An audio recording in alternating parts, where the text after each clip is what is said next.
So please all join me in giving her a great bio anteater to our commencement speaker, Dr. Jackie Dupont.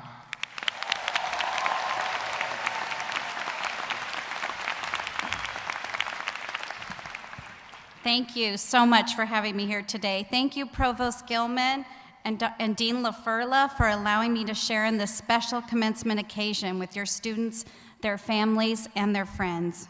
Let's also not forget your amazing professors. Oh my gosh, they are the best and the brightest. Give them another hand. They're awesome. They are truly awesome. And one of them asked if I was the student speaker today. So that is like, I am so excited about that. I'm the speaker on Hard Knocks today. Thank you, graduates of 2014. I'm humbled to be with you on the start of this new chapter in your lives. Since drinking the UCI Peter the Anteater Kool-Aid, I've become a huge, lifelong UCI fan. I love the school. What a unique and wonderful university. And to think that 42% of you are the first to attend college in your family is truly amazing. Wow. You're making your families so proud today. We all know you would not be graduating if it were not for the support of those families and friends, so let's thank all your families and friends who are here today.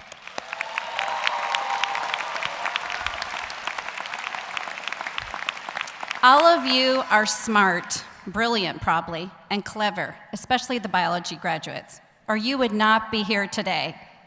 Although being clever will get you so far in life, being driven will get you farther, but being kind will give you the intrinsic success that money cannot buy.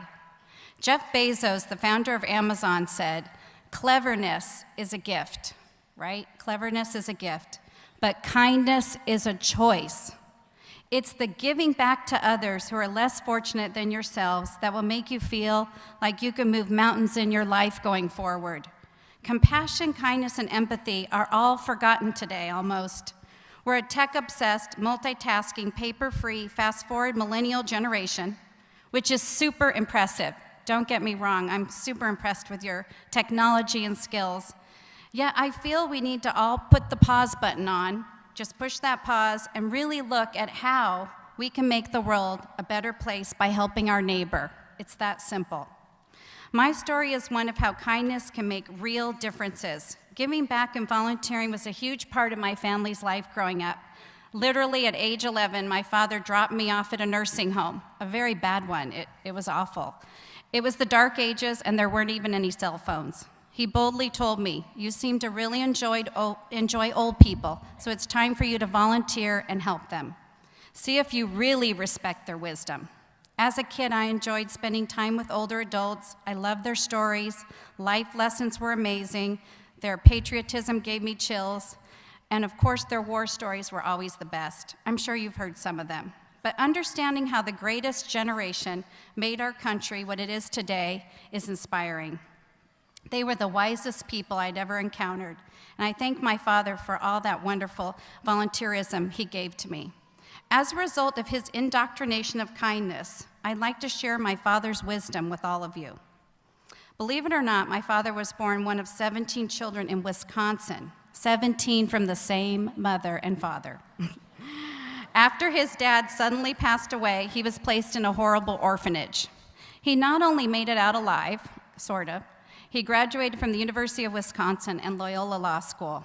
He was the first to attend college in his family, like many of you today. And he did it all on his own with no family and no support. He's a man of success from rags to riches, the epitome of the American dream, that anyone can become accomplished with hard work and determination. He was driven his whole life. However, if you asked him how he got to where he is today, he would define his success by how he treated others. These 3 points made him successful and influenced me in my life to choose the humble route. Number 1, his famous saying, be a change maker, be different. Don't just show up to 8 hours of work every day, put in a full, hard day of work, follow through, and do not be on time, be early. Be driven and detailed, and have the best manners in the room. Always respect the person with less power than you. I do not care if you're the most powerful or richest person in the room. You will be judged on how you treat the least in life. When I interview a candidate for a job, I take my dad's wisdom and I take them to lunch. I sit there and I watch them in the restaurant. I do this with anyone I may go into business to. You can really truly see a person's values at how they treat others, especially at any restaurant. If they're not kind, they're off the list. In 1996, at age 26, I was a new gerontologist, very young. I'd opened my first small facility in Irvine. In order to make a lasting difference as a, quote, change maker, my dad would say, I aspired to protect older adults from abuse. I felt older adults with dementia or Alzheimer's disease could not speak for themselves. They could not remember. They could not report events. What if someone stole something from them? And most importantly, what if someone abused them? With memory loss, anything tragic can happen to the person who can't protect themselves. Logically, I felt a rape or abuse would not occur in the living room of the facility. It would occur in the bedroom with the door closed. I applied to the state of California for a license and installed video cameras in every room, including the bedrooms. Quickly, we were filled with residents in our first facility in Irvine, and soon after, a lot of drama began. After about 1 month of operation, the state of licensing evaluator came back out and said, you know, I've made a mistake. I approved your camera monitoring system, and you know, it seriously violates resident privacy. We cannot allow you to tape anyone in their bedrooms. We were asked to turn off the cameras or the state would pull our license within 24 hours. All of this was bewildering because I had done the legal thing. I had informed consent from the families, the employees, the residents. We even had potential employees that really didn't want to work for us. They didn't want to be camera monitored. What a screening tool, I thought. Everything was going so well. And I kept preaching to them about safety. What about their safety? What if they fell? They can't tell us how they fell. What if they lost their dentures?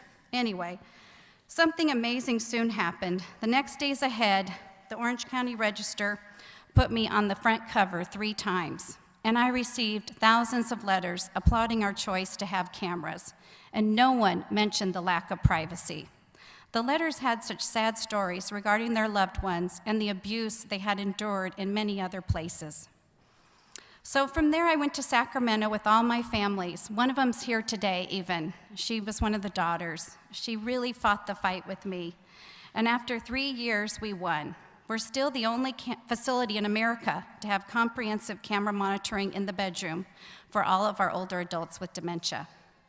But during the fight, something interesting happened. We went on many shows, CNN, Dateline, NBC, Fox News, and the publicity was so good for our company, we were opening 2 to 3 facilities a year. And people literally moved their moms and dads in from as far as Canada, New York, all over the country, because they really wanted the cameras. Being a change maker and being passionate about a cause can be devastating at times. But with conviction in knowing what you're doing is going to help someone less fortunate, it can be so rewarding. My dad's second point, as you can imagine, his big point, actually, that he mentions all the time to me, still does. It's not all about you. Volunteer and make it a part of your life. Give of your time, your talent, and eventually you'll give of your treasure. Hopefully back to UCI. Bob Hope said, if you have not any charity in your heart, you have the worst kind of heart trouble. You may not remember Bob Hope. He was the Jimmy Kimmel of the past. Being passionate about anything from charity work to helping your neighbor feels good. Sorry about that. When you truly can't measure the serotonin that you'll receive from helping others. When I volunteer for any charity, I also meet the best and the brightest and, of course, the kindest people. Giving back to others blesses you beyond what you could have imagined. Who are the most memorable people in your life? I'm sure you all remember them. Your favorite uncle, grandparent, neighbor, teacher, professor at UCI. The kind ones, not the mean or arrogant ones. The people who took the time to talk to you with a warm heart or help you out in life. Those are the people you will all become if you're kind to your neighbor. The opposite of kindness truly is it's all about you. That leads to arrogance. And the worst times I remember in my life are when I was not kind. So err on the side of kindness. Now, I have no doubt that all of you are kind. However, the reason I'm reminding you to be so kind is that life becomes more complicated. After you graduate college, enter the workforce, raise a family, support yourself, life can become literally overwhelming. During those trials and tribulations, you need the value of kindness to focus on. It will take you so far. Most everyone I know who's at the top of any organization, especially a good one, is compassionate and has empathy for others. I hope you'll keep your anteater values of kindness, especially when you enter the working world. My father's third and final value is to be humble. This quote I love: "There is no limit to what a person can do or where he can go if he doesn't mind who gets the credit." That was President Ronald Reagan, and he used that quote every day in office to his staff. He doesn't mind who gets the credit. Being humble is difficult. It's the opposite of being proud or arrogant. When I was in my second year in gerontology graduate school, my psychology of aging professor had on the final exam the question, "What is the name of the janitor?" The question was worth 20%. I thought it was a joke. The professor felt a lesson in being friendly to everyone was important, and it would teach us all humility. I only received half credit because I knew the janitor had 6 kids when I chatted with him, and many had already attended USC, but I did not know his name. His name was Hector, and I will never forget that lesson. Be humble and treat everyone with dignity. Life will be, for all of you, a lifelong lesson in humility. In the end, we all get the credit, and no one gets out alive anyway, so make the most of being kind and humble. Again, I'm so proud of all of you today, and I know going forward, life again is going to have those trials and tribulations, but all of you will endure because you're amazing anteaters. The future of our country rests in all of your hands, so remember, be kind, be humble, and be a change maker. Congratulations.